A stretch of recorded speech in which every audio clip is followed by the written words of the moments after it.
Several lower house Solon support the president's decision to not reciprocate Chinese aggressiveness in the West Philippine Sea and instead just stick to resorting to diplomatic means to handle the very polarizing issue.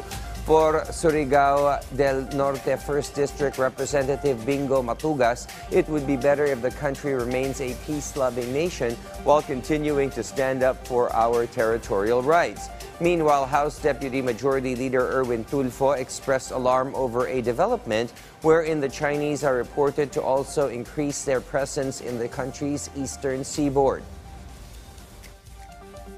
Akalain niyo bang dito naman sila ngayon, silangang bahagi ng ating bansa, ang punteriya ngayon ng China tulad ng Benam Rice o Philippine Rice at sa Catanduanes area.